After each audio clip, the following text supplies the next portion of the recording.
E aí, pessoal, tudo bem com vocês? Eu espero que vocês estejam maravilhosamente bem. Hoje eu lhes trago um sacrifício temático, que é um tipo de sacrifício que, se você entender quando ele funciona, quando ele deixa de funcionar, você pode incorporar nas suas partidas, independente de abertura, independente de estilo de jogo. Esse é certamente um sacrifício que todo enxadrista precisa conhecer, pois, vamos lá. Lhes apresento a vara de pescar. Temos então peão E4, peão E5, cavalo F3 ameaçando o peão de 5, cavalo C6 defendendo o peão e bispo B5, que é a Ruy Lopes. Esse sacrifício vem da maneira mais rápida possível aqui da Ruy Lopes, especificamente da defesa Berlim com cavalo F6. Defesa Berlim é uma das defesas mais sólidas de todo o xadrez. Eu acho ela muito forte. Se você tem dificuldade de jogar contra Ruy Lopes, vá ver meu vídeo sobre a defesa Berlim depois desse vídeo aqui, é claro, beleza? O oponente faz o roque e seguiríamos na defesa Berlim jogando cavalo toma peão. No entanto, para demonstrar o sacrifício, o lance aqui é cavalo G4. Esse não é um lance particularmente bom, tá? O jogador de pretas está movendo seu cavalo duas vezes na abertura. Se as brancas não caírem no golpe, elas certamente vão ficar melhores. No entanto, é apenas demonstrativo. Nas suas partidas, você vai pegar a ideia que você vai aprender com esse sacrifício e você vai aplicar de maneira um pouco mais correta, tudo bem? O adversário joga peão H3, questionando o cavalo. E agora nós podemos sacrificar esse cavalo jogando peão H5. A ideia é muito clara. Ele fez o roque bem cedo, nós ainda não fizemos o roque, portanto a torre está perfeitamente posicionada para atacar o rei adversário.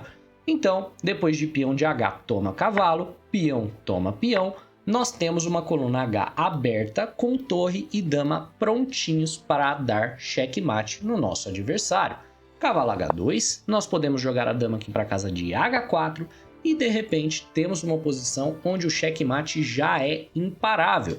Ele não pode simplesmente tentar criar uma casa de escape para o rei, porque nós podemos fechar a casa de escape do rei do adversário jogando o peão G3 e agora temos um checkmate muito claro, muito rápido. Então você já viu aí a primeira situação na qual esse sacrifício funciona. Situações onde a dama tem fácil acesso à coluna H e você ainda não fez o roque e, portanto, a sua torre tem fácil acesso ao rei do seu adversário. Temos agora uma segunda situação onde faz muito sentido você pensar nesse tipo de sacrifício. Essa é uma situação de escandinava, onde o jogador de pretas está provavelmente pensando num roque longo, porque ele já desenvolveu o bispo, já desenvolveu o cavalo de C6 e no futuro próximo ele vai tirar a dama para D7 ou se não para D6 e vai fazer o seu roque longo. Por consequência, a torre das pretas vai sempre estar mirando no rei do adversário. Temos um bispo posicionado na casa de sacrifício e depois que vem o peão H3 questionando o nosso bispo, nós podemos pensar seriamente se peão H5 é uma boa alternativa. A ideia é clara. Se o nosso adversário não captura o nosso bispo, não estamos piores aqui, porque você possui aqui um lance útil sendo utilizado. O H4, o G5, o G4 são lances que você ia jogar de qualquer forma para montar uma avalanche de peões, uma vez que você tem uma posição onde os roques serão feitos em alas opostas.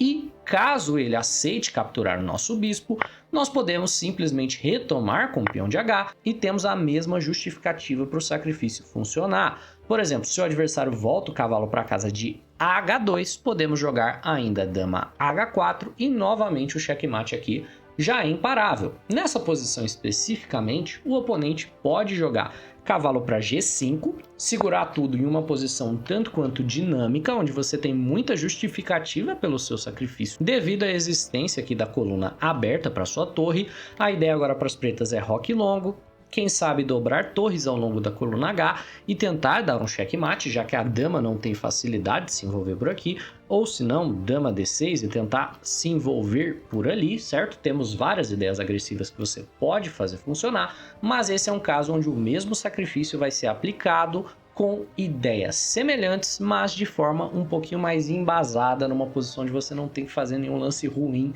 para que ele funcione, tá certo? E agora nós vamos dar uma olhada nesse mesmo estilo de sacrifício sendo utilizado em uma lindíssima composição de ataque por Gioacchino Greco, o jogador que cunhou o Gambito Greco, também o jogador que cunhou o sacrifício do presente de grego. Tem vídeo aqui no canal também, caso você queira dar uma olhada, que é um estilo de sacrifício que veremos inclusive nessa partida.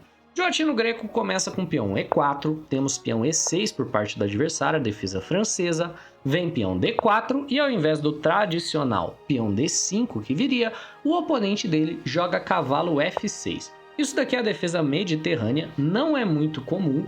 O objetivo das pretas aqui é que as brancas vão seguir com o peão E5 chutando o cavalo e elas terão uma posição um tanto parecida com uma posição de defesa Alekhine, só que de maneira um pouquinho atrasada, certo? No entanto, o Gioacchino Greco ele segue simplesmente desenvolvendo e defendendo o peão que o cavalo ameaçou. Temos então cavalo C6 botando pressão no peão de D4, cavalo F3 defendendo o peão, e a ideia típica aqui para as pretas seria jogar D5, e teríamos uma posição semelhante a de uma defesa francesa tradicional. No entanto, o oponente de Gioacchino Greco joga bispo E7. O objetivo dele é claramente fazer o roque o quanto antes, acreditando que o seu rei estará perfeitamente seguro no roque. Gioacchino Greco, que não era estranho aos sacrifícios do presente de grego, que são sacrifícios de bispo na casa de H7, tá de olho nessa ideia por conta da ideia de fazer o roque do adversário.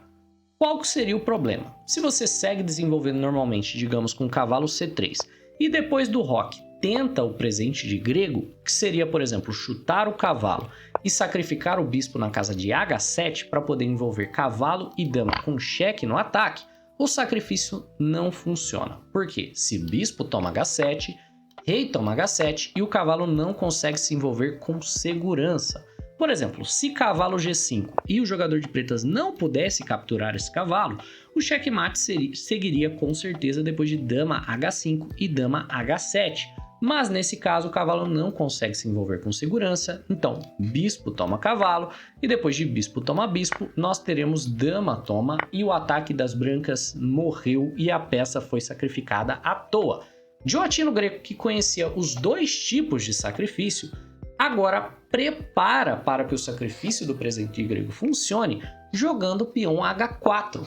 Esse lance, em partes, prepara o sacrifício porque agora o cavalo pode se envolver de maneira defendida, mas em partes também funciona na base de que temos uma torre na coluna H para nos auxiliar com o ataque. Então nós vamos jogar naquele mesmo padrão de ataque que nós vimos na armadilha da vara de pescar. O adversário faz o roque, que é um erro terrível, ele deveria ter jogado com o rei no centro, ou se não ter jogado o peão H6 antes de fazer o roque, e depois do roque dele, jogamos peão E5 chutando o cavalo, e agora bispo por H7 tem muito mais força, uma vez que depois de rei H7, cavalo G5 cheque, e o jogador de pretas não pode tomar o cavalo, ou pelo menos não deve, né? Se ele captura o nosso cavalo, nós tomamos de peão com cheque descoberto de torre e já temos agora a composição de ataque que nós precisávamos para dar checkmate no nosso adversário.